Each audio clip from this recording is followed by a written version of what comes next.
étoiles et bienvenue aussi à tous ceux et celles qui découvrent pour la première fois cette chaîne et cette série d'interviews présentant auteurs et autrices. Aujourd'hui, j'ai le grand honneur d'accueillir Gabrielle Hans qui vient nous présenter son livre Coach professionnel, se former, s'installer, densifier son activité, anticiper les besoins des clients de demain, publié aux éditions Erol. Bonjour Gabrielle. Bonjour Oriane, écoute, un grand merci à toi de m'accueillir dans cette émission. Je suis vraiment touché et c'est un grand plaisir pour moi de partager ce temps avec toi et toutes tes étoiles. Oui, bienvenue dans la boîte à livres. Alors, pour tous ceux et celles qui ne te connaissent pas encore, je vais te présenter brièvement à nos auditeurs et auditrices, car ils ne le savent pas, mais tu as un long parcours professionnel fort riche, richesse d'ailleurs, qui se retrouve dans ton livre. Alors, personnellement, j'ai eu la chance de te connaître en tant que président de l'ENCC, dont je fais partie d'ailleurs depuis 2018. Et pour également les personnes qui ne Bravo. savent pas ce que c'est l'ENCC, c'est le Conseil international du coaching, du mentorat et de la supervision. Et l'ENCC France propose, toujours bon à savoir pour les coachs qui nous suivent, des conférences, des ateliers, des colloques, des groupes de réflexion et de recherche ou de partage d'expériences. Alors, vous savez, adhérer à l'ENCC, c'est aussi s'engager à se conformer à son code de déontologie. Et pour info, vous pouvez le télécharger ici en cliquant sous la vidéo. Alors, tu es donc coach professionnel et également superviseur certifié ESQA. D'ailleurs, tu as coécrit un livre avec Michel Moral sur le thème de la supervision. Et j'ai aussi découvert que parmi toutes tes activités dans le monde du coaching, tu interviens au DFSSU de l'Université de Paris 8 dans le cadre de la professionnalisation du coaching en entreprise. Et ce n'est qu'une toute petite partie de tes activités. Alors, vous savez quoi, tous les auditeurs et auditrices, les étagères des libraires ploient sous le nom de livres dédiés au coaching. Alors, Gabriel, dis-nous pourquoi un énième livre sur le coaching? Alors, c'est une excellente question et j'avoue que je me suis fixé une ambition assez élevée au bout du bout parce que je voulais m'adresser en fait directement à plusieurs cibles, ce qui n'est pas toujours recommandé a priori pour faire du marketing de livres, mais j'ai tenu bon et je pense que c'était une bonne décision parce qu'effectivement, ce métier est souvent présenté par petits bouts. Alors, il y a les livres sur la technique, les livres éventuellement sur l'environnement ou comment développer son activité, etc. Et là, je me suis dit, en fait, c'est un tout, ce métier. Et nous avons besoin d'aborder ce métier à la fois dans sa complexité, hein, au sens où tout est lié ensemble, y compris des éléments contraires, et puis en même temps, nous avons besoin de faire du lien entre ces différents aspects. Parce que faire un métier vocationnel comme le métier de coach, et ne pas en vivre, c'est quand même problématique.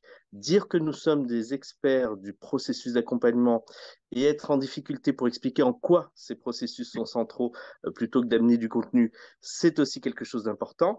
Et puis, j'ai eu la chance, parce que je pense que beaucoup de mes consoeurs et confrères m'ont fait confiance, j'ai eu la chance de beaucoup, beaucoup contribuer à l'institutionnalisation du métier. Et c'est, toute cette partie est à la fois, bien sûr, complexe, euh, et parfois difficile d'accès au premier abord si on n'a pas les clés de lecture. Et donc, j'ai voulu faire dans ce livre un tout pour qu'un coach, qu'il soit déjà installé, déjà senior ou en cours de formation ou futur formé, puisse vraiment s'y retrouver à la fois sur des aspects techniques. Donc, dans la première partie du livre, j'ai apporté beaucoup d'éléments techniques, des protocoles, parce que j'adore ça aussi. Et ensuite, j'ai essayé d'apporter une vision à la fois globale, accessible et cohérente de l'évolution de ce métier d'un point de vue institutionnel, puisque maintenant il est reconnu par les services de l'État et par les partenaires sociaux. Nous faisons partie d'une branche professionnelle, l'une des plus grosses d'ailleurs. Et puis, j'ai voulu aussi, parce que j'adore ça, je suis un passionné de prospective, j'adore Joël de René, etc. Et j'ai voulu partager un petit peu ma vision de ce métier et des besoins de nos clients pour les années à venir. Parce que nous avons vécu des vraies ruptures et nous continuons à vivre des vraies ruptures, notamment au niveau sociétal et au niveau professionnel. Et je trouve qu'il est important que nous ayons cette réflexion prospective pour nous préparer à demain. Je cite toujours un exemple, puis après tu m'arrêteras parce que je suis très bavard. Je cite toujours un exemple. Il y a 10-15 ans, on n'appelait quasiment jamais les coachs pour les sujets d'épuisement professionnel, les fameux burn-out. Mm. Et puis, il y a 6-7 ans, on a vu cette vague, ce tsunami des épuisements professionnels qui est arrivé et sur lesquels nous avons été beaucoup sollicités, en plus des médecines du travail, en plus des psychologues du travail, etc. Et à l'époque, eh bien, les coachs professionnels n'étaient pas prêts à cette vague. Et il a fallu d'urgence que les gens se mobilisent, se forment, travaillent en partenariat, apprennent à travailler en partenariat avec des professionnels de santé, parce que nous ne nous substituons pas à eux, nous sommes d'excellents compléments. Et je me suis dit, mais au fond, on risque comme ça à chaque fois de vivre un peu ces nouvelles vagues qui arrivent. Et si nous anticipions un petit peu, si nous étions suffisamment fins dans nos observations et que nous voyions les éléments émergents, hein, les signaux faibles, comme on a l'habitude de dire, eh bien peut-être que nous pourrions mieux anticiper nos formations du futur. Et puis pas seulement les formations, mais aussi les protocoles qui vont permettre d'accompagner. Parce que ben, quand on est coach professionnel, on n'accompagne par exemple pas l'épuisement professionnel de la même manière qu'un médecin ou qu'un psychologue. Et je pense qu'on a ce travail d'anticipation et de recherche. Et donc, c'est toute la dernière partie de mon ouvrage où j'ai, parce que je suis aussi fanat de technologie, où j'ai fait un lien entre la manière dont la technologie se redéploie depuis une trentaine d'années et la manière dont la société se déconcentre, se décentralise et fait de chaque individu un élément clé du constitutif du corps social et du corps économique. Voilà, donc c'était un petit peu mon envie à travers ce livre. Donc c'était un peu ambitieux, mais bon, j'ai Oui. plutôt des bons retours, je suis content. Je pense que c'était un livre vraiment nécessaire pour toutes les personnes qui gravitent dans cet univers du coaching. Et justement, tu parles de prospective, tu parles de l'avenir du coaching. Et si je ne me trompe pas, à un moment, tu fais référence aux plateformes de coaching. Alors, ça m'amène à poser cette question. Est-ce que, selon toi, les clients peuvent vraiment faire confiance à ce nouveau type de coaching? Et pourquoi? Il y a plusieurs aspects dans le développement des plateformes. D'abord, il ne faut pas surévaluer le développement des plateformes, parce que parfois il y a des gens qui disent c'est un tsunami, il y en a de partout. Non, il existe toujours beaucoup de coachs indépendants, beaucoup de cabinets de coachs, ou de cabinets RH, ou de cabinets conseils qui font appel à des coachs, et tout ne passe pas par les plateformes, loin de là. Mais il faut reconnaître que les plateformes répondent à un besoin spécifique qui est de la mise en relation rapide avec des outils à peu près standardisés pour faciliter les coachings, notamment les coachings distanciels. Alors, c'est approprié pour du coaching un petit peu basique, hein, où on va Mm. pouvoir faire du volume, par exemple. Ça permet aux grands groupes de faire des économies d'échelle. C'est plus ou moins, c'est plutôt plus adapté au coaching individuel, mais le coaching d'équipe et le coaching d'organisation ne sont pas du tout adaptés à ce type d'outils. Or, la plus grosse croissance en France, en tout cas, c'est le coaching équipe et même dans le monde maintenant, et puis aussi le coaching d'organisation. Donc, il y a toujours beaucoup, beaucoup de place pour que les coachs puissent se développer. Il ne faut pas donc fantasmer l'espace pris par les plateformes. Et puis, la deuxième chose, c'est qu'il y a différents types de plateformes. Là, je suis de près une plateforme coopérative qui a été créée par des coachs, où l'intégralité de manière transparente des revenus est redistribuée aux coachs, qui sont partenaires du système, qui sont partie prenante du système. Et ça, je trouve ça super, parce que c'est une mise en commun, finalement, c'est une mutualisation de moyens techniques, et c'est super.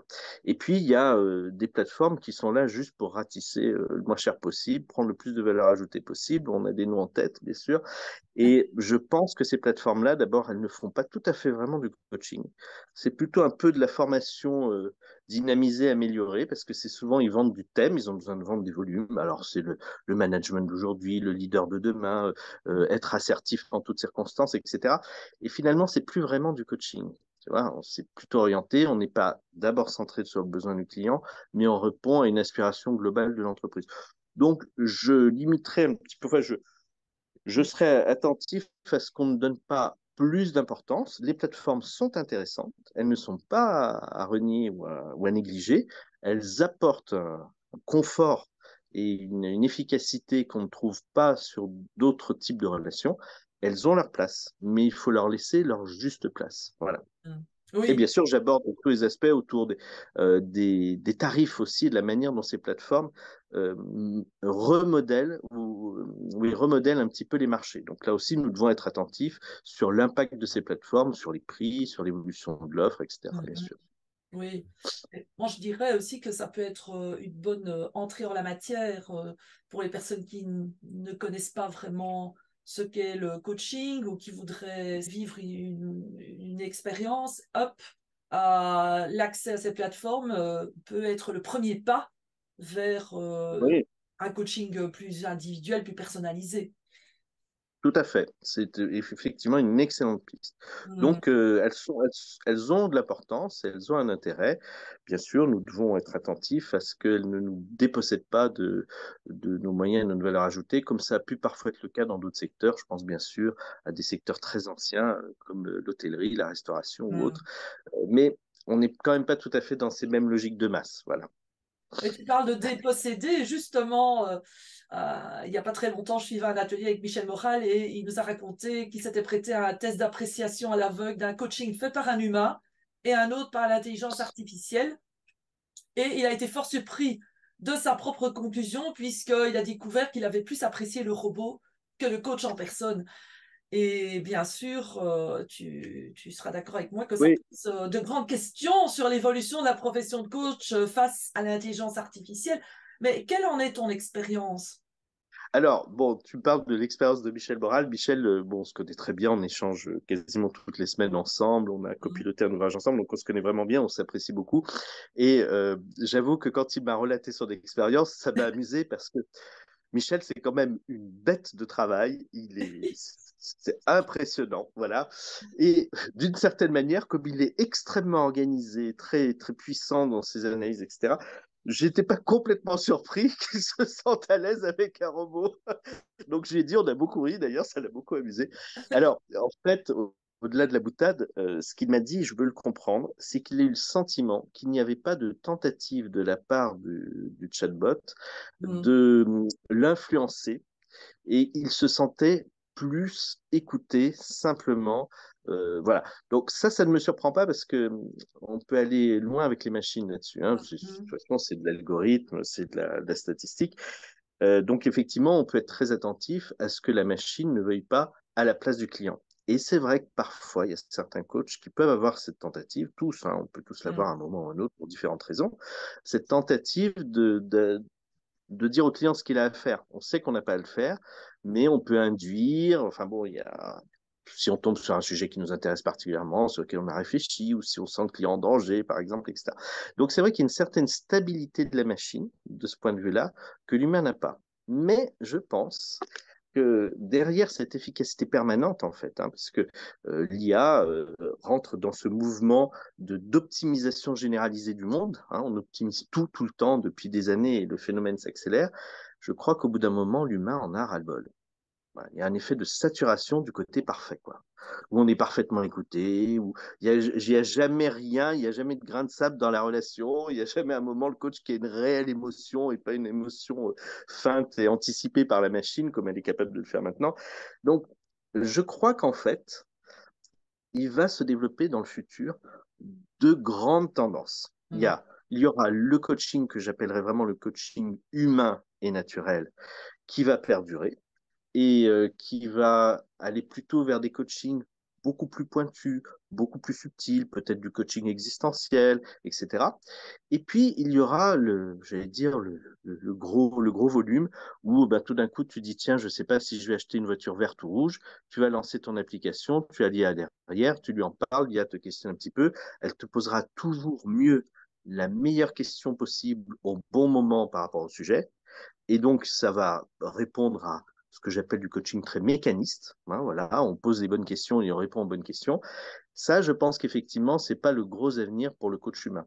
En mm. revanche, tout ce qui se passe de subtil dans la relation, je ne vais pas rentrer dans les détails techniques, mais transfert, contre-transfert, tous les aspects projectifs, tout ce que nous connaissons, va faire que la simple présence du coach, au-delà même de ce qu'il va dire, sa manière d'être présent, l'énergie qu'il va dégager, etc., va faire que il apportera bien autre chose que la machine est très très loin de pouvoir amener encore en 2023. Et même en 2050, je pense qu'on en sera encore très très loin. Et puis, n'oublions pas, pour l'instant, contrairement à ce qu'on nous dit, et j'allais dire peut-être heureusement, l'IA n'a pas de conscience. On pourrait mimer la conscience humaine, et il y a probablement des effets biomimétiques autour de la conscience, mais réellement, elle n'a pas de conscience puisqu'elle est liée finalement à ce qu'on lui fournit. Voilà. Là, si je ne rentre pas dans les détails trop Oui. techniques, Donc, bah, voilà, l'IA, c'est pareil, c'est comme les plateformes, ça va être utile. Hein, pour, je te dis, prendre tes petites décisions rapides au quotidien, etc. Voilà. Mais ça ne remplacera jamais la profondeur de la relation entre deux êtres, quoi. Mm. Jamais, jamais, jamais. Bon, ben, j'espère que ta réponse va rassurer pas mal de coachs et de thérapeutes aussi qui nous écoutent. Voilà, Ouais. parce que effectivement, il y a chez certains, disons, une certaine inquiétude ou une peur de ne pas être à la hauteur. Et au plus nous sommes humains, au plus aussi c'est une force. Ne l'oublions pas. Je pense que nous avons besoin de conduire deux choses ensemble, simultanément, pour asseoir encore plus notre posture de coach. C'est à la fois ne pas négliger la technique. Et Mhm. parfois, il y a des gens, parce qu'ils se disent, bon, il y en a ras-le-bol, des protocoles, des machins, des bidules, qui négligent un peu la technique et qui se disent, je coach à main nue, moi je veux bien, il n'y a pas de souci avec ça, mais et puis avec l'émergent, il n'y a aucun problème. Donc il faut quand même continuer à renforcer cette technique en permanence, avoir une multitude de courants à disposition et être intégratif, et aussi, bien sûr, travailler tout ce qui n'est pas directement cognitif, la qualité de présence, la qualité d'être, la qualité de la relation, enfin, c'est les deux ensemble, c'est pas l'un sans l'autre. Et c'est ça qui fera durablement la différence avec une machine, tu vois.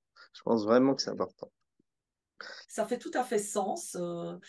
Et donc, j'ai bien envie de revenir d'ailleurs à l'accompagnement du coach parce que dans la première partie, tu consacres quand même plus de 10 pages hein, sur la question de la demande en coaching. Et Ouais. d'ailleurs, tu présentes 12 types de demandes. Alors, je me suis demandé, mais qu'est-ce qui t'a amené à considérer autant la demande et à la préciser, la spécifier de manière aussi détaillée? Oui, alors tu as tout à fait raison. Il y a deux choses. D'abord parce que nous savons que sans demande, il n'y a pas de coaching. Et c'était une manière de rappeler que ça reste, quoi qu'il arrive, l'élément premier, qui est suivi derrière pour moi du deuxième élément qui est le contrat, qui va créer les garanties de sécurité de toutes les parties et faire en sorte que chacun puisse se déployer par rapport au rôle qu'il a à jouer dans l'accompagnement. Mais il y a aussi un autre point, c'est que je l'ai pris comme exemple parce que très souvent, on dit à nos clients, on dit aux consultants, pour marquer la différence entre un consultant et un coach, nous ne sommes pas des experts de contenu, mais des experts de processus. Nous pouvons être des experts de contenu sur des aspects, ça n'y a pas de souci. Mais notre premier objectif, c'est d'être des experts de processus. Et quand on explique ça à mon consultant, ils nous disent, mais nous aussi. Alors je leur dis, bah, écoutez, très bien. Donc, alors je prends toujours cet exemple des demandes parce que c'est vraiment pour moi le plus parlant. Je leur dis, quand vous êtes face à une demande ambiguë, vous mettez quel processus d'accompagnement en face? Quand vous êtes face à une demande ambivalente, qu'est-ce que vous mettez comme processus? Quand vous êtes face à une demande paradoxale, qu'est-ce que vous mettez comme processus? Parce que je dis, les trois se ressemblent, mais ça ne débouche pas sur les mêmes processus d'accompagnement. Et alors là, alors parfois, il y a des coachs qui me disent, ouh là là, ton truc, c'est un peu compliqué, etc. Bon, je l'ai bien expliqué dans le livre, je pense que c'est très accessible pour les coachs. C'est pas forcément le cas de référence de tout le monde, parce que ça fait beaucoup référence à l'analyse transactionnelle et aussi à Dominique Berriot. Mais en tout cas, c'est une bonne illustration parce que quand je dis ça aux consultants, ils me disent, ah oui, effectivement, c'est pas ça qu'on fait. On a compris. Oui, tu vois, c'est une bonne manière d'illustrer parce que bah, quand tu es face à une demande confuse, c'est pas la même chose qu'une demande latente. Quand tu es face à une non-demande, une contre-demande, une anti-demande, c'est pas pareil. Donc, tu vas pas mettre en œuvre les mêmes processus d'accompagnement. C'est ça qui est quand même le socle de notre métier, quoi. Hmm. Voilà. Donc, je trouvais que c'est un bel exemple et puis c'était un moyen de creuser ce sujet-là que pas mal de coachs n'ont pas forcément autant creusé que j'ai pu le faire avec certains de mes collègues, quoi. Voilà. Donc, c'était une manière aussi de partager ce que je savais, parce que j'adore ça, partager. Voilà, c'est mon truc. Oui, oui, c'est ton truc, effectivement.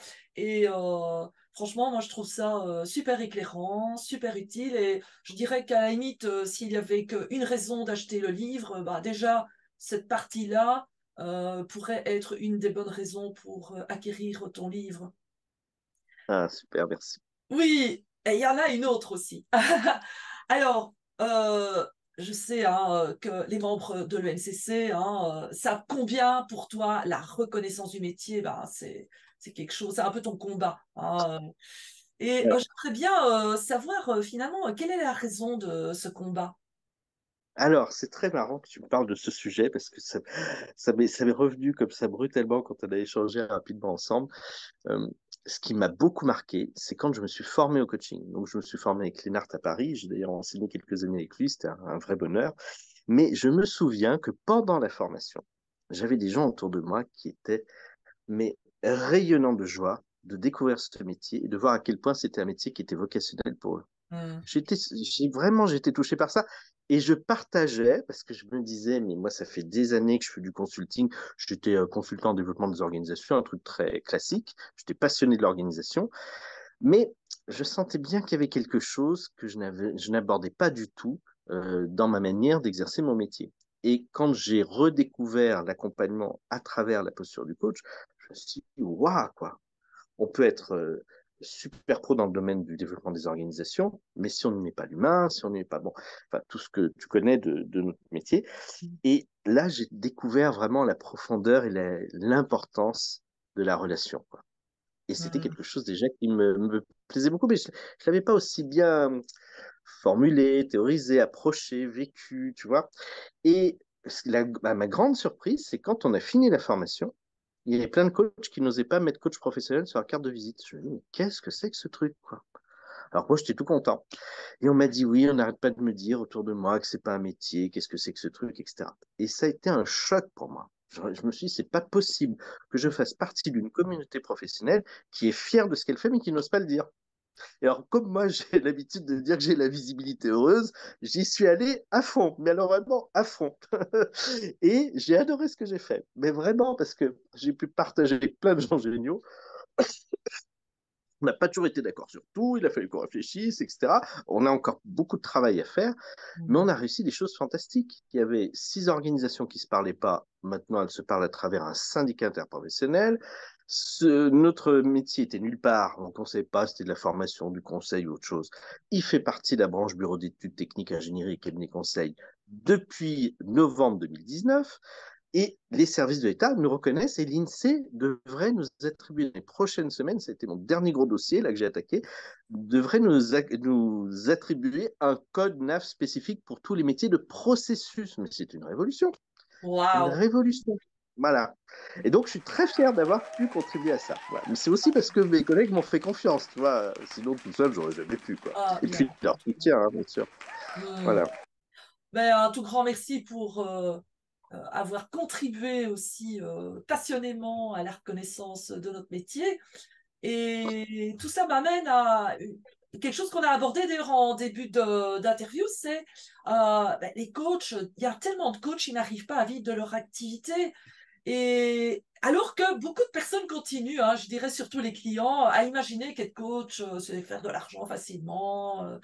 Voilà. Et je dois dire que tu consacres quand même quasiment un quart de ton livre à ce thème, hein. Donc, je le signale aux auditeurs et auditrices, Oui. hein. Si vous n'arrivez pas à vivre de votre activité, bah, investissez dans ce livre parce que tu y parles de beaucoup d'informations, de formation, d'identité, de supervision, de faire partie de fédérations, d'associations, de faire du réseau également.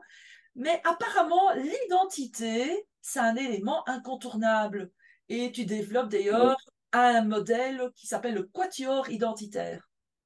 Oui, que j'ai imaginé moi-même, mais je me suis quand même appuyé sur pas mal de travaux, et notamment j'apprécie beaucoup les travaux du sociologue belge Guy Bajois, qui n'est pas très connu en France, mais qui, à l'occasion de réflexions, s'est reposé la question de l'identité, et c'est marrant parce qu'il se l'est un peu posé de la même manière que moi, c'est-à-dire que je me disais, on n'arrête pas d'utiliser le terme d'identité, mais qu'est-ce que nous mettons derrière identité, hein, parce qu'on sait que c'est un terme qui peut être dévoyé, utilisé à d'autres fins.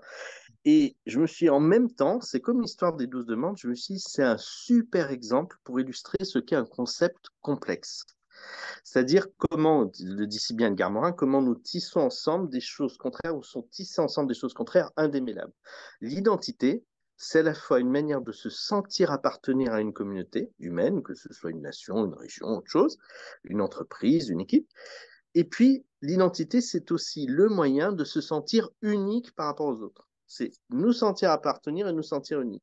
Voilà, donc c'était par exemple un bon exemple, voilà. Et c'est indémêlable. On ne peut pas faire l'un sans l'autre, tu vois. Donc je suis un bon exemple. Et puis la deuxième chose, c'est que on n'arrête pas de dire au coach, tu dois être spécifique, tu dois pas ressembler aux autres, etc.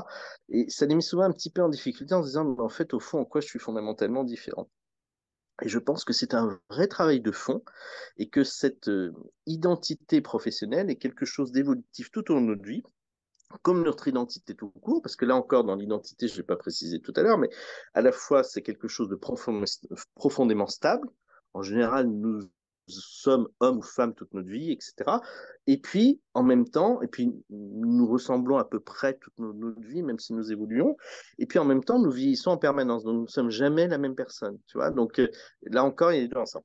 Et donc, l'identité professionnelle, c'est pareil. C'est quelque chose il va y avoir des éléments de stabilité et puis des éléments profondément instables qui vont être contextuels, qui vont être liés à notre âge, la situation dans laquelle nous évoluons, etc.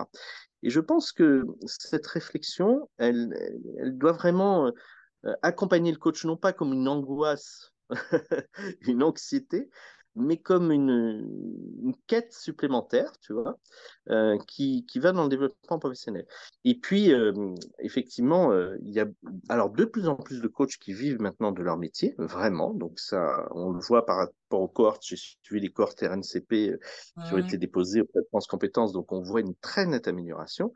Mais c'est vrai qu'il reste toujours un écart entre une demande qui est forte, de la part notamment des entreprises, et une offre qui n'arrive pas à facilement rencontrer la demande. Donc il y a toujours les coachs qui sont sous l'eau, qui n'en peuvent plus, qui ont des demandes de partout, les coachs qui tuilent aussi avec de la formation et des conseils pour y arriver, et puis les coachs qui n'y arrivent jamais. Et ce que j'ai quand même identifié, parce que j'ai accompagné pas mal de coachs sur ce sujet-là, il y a quand même des choses qui reviennent dans ceux qui ont des difficultés à y arriver. Et si tu m'autorises, j'en cite une ou deux comme ça, puis il y en a beaucoup dans mon livre. Avec plaisir. Euh, les risques, d'abord, c'est de passer un an à méditer sur son identité pour son site Internet. Alors que le site Internet, c'est bien d'en avoir un, mais c'est pas par là qu'on a des clients. Voilà un bon exemple, tu vois, tout basique, Tout à tout... fait. Voilà. L'autre point aussi, c'est que parfois il y a des gens qui se disent, oh, maintenant que je suis coach, je ne fais que ça, je ne veux plus entendre parler d'autre chose. Et c'est dommage. C'est Ouais. dommage de ne pas en profiter pour tuiler un peu, parce qu'en plus, de plus en plus, nos clients nous demandent des contrats, j'allais dire, multifacettes, où on Mmh. va avoir des aspects très coaching. Et il faudra vraiment avoir sa posture de coach. Et puis, on peut avoir des postures de formateur ou de consultant. Et là aussi, il faudra être bien sûr très clair dans les contrats. Il ne s'agit pas de faire un patchwork indigeste. Mais on a de plus en plus besoin de mettre en place des contrats multiprocessus. Voilà. Et donc, je pense que c'est dommage de se priver de ça. Et puis, il y a aussi beaucoup de gens qui viennent, et ça, c'est un handicap en quelque sorte de la profession, beaucoup de gens qui étaient d'anciens salariés et qui n'ont pas pris l'habitude de développer ou qui n'ont pas développé cette aptitude à développer leur clientèle, leur réseau, etc. Et qui, du jour au lendemain, découvrent que nous faisons deux métiers, celui de coach et celui de chef d'entreprise. Voilà. Et que les compétences ne sont pas tout à fait les mêmes. Voilà. Mmh. Donc j'aborde tous ces sujets-là, merci de le rappeler, et j'espère que ce sera très aidant pour non seulement ceux qui s'installent, mais parfois il y a des gens qui sont un peu anciens dans le métier, qui en sont ressortis un peu, parce qu'ils ont retrouvé un poste RH par exemple, et puis qui reviennent sur le métier, et qui peuvent se retrouver un peu en difficulté pour relancer leur activité. Donc je pense que ça peut concerner beaucoup de gens. Puis ceux qui veulent encore plus densifier, quoi, qui en veulent toujours plus aussi. Ouais. Et puis se Voilà, voilà. renouveler tout simplement aussi, Bien parfois sûr. de revisiter son identité, ses services. Enfin voilà, je pense que ça aussi, ça peut être très, très utile. Et donc, voilà, je recommande à tous ceux qui nous écoutent, et surtout si vous êtes coach, ben, de vous procurer ce livre. Mais d'ailleurs, où peut-on se procurer ton livre, hein? Je pense que Eh ben c'est écoute, facile. dans toutes les librairies en ligne et toutes les bonnes librairies physiques, parce que l'avantage d'Erol, c'est que c'est très très largement diffusé. Et donc tu peux retrouver ça chez Erol, à la Fnac, sur Amazon et toutes les librairies locales, bien sûr. Mm. Voilà. Alors, on arrive tout doucement à la fin de cette interview et j'aime bien poser cette question pour clôturer. Si tu avais un conseil pour les coachs qui nous écoutent, ce serait lequel? Alors les coachs qui ne donnent pas de conseils, qui vont donner des conseils. Alors j'adore, ça me rappelle toujours quand on demande aux clients s'ils peuvent nous faire un témoignage ou un retour, ils nous Mm. disent oh, j'ai adoré vos conseils. Et là, c'est le choc, tu sais, tu te dis ah merde, j'ai raté quelque chose. Alors, si j'avais un conseil, eh ben, c'est vraiment voir comment on peut vivre pleinement cette passion. C'est quand même un métier vocationnel et s'autoriser, alors sans ennuyer tout le monde, sans parler de coaching matin jusqu'au soir à tous les gens qui veulent pas en entendre parler, mais se sentir fier de ce métier. Voilà, parce que je Mm. pense que c'est un métier qui a une très très belle contribution sociétale et une très belle contribution humaine. Voilà. Hmm. Un tout grand merci, Gabriel, d'avoir accepté de faire cette interview qui, je l'espère, vous donnera envie d'acquérir ce livre. Alors, pour ne rater aucune des prochaines interviews, abonnez-vous à ma chaîne. Aidez-moi à rendre plus visibles mes invités en cliquant sur le petit pouce et à activer la cloche pour ne rater aucune des vidéos. Et puis, vous savez quoi? Partagez avec vos amis, cela ne peut faire que du bien. Au revoir, Gabriel. Merci beaucoup, Oriane, c'était vraiment super. C'était un régal. À bientôt, j'espère. À bientôt. Voilà. Au revoir et à très bientôt Au pour revoir. d'autres livres, d'autres univers, d'autres manières de voir le monde.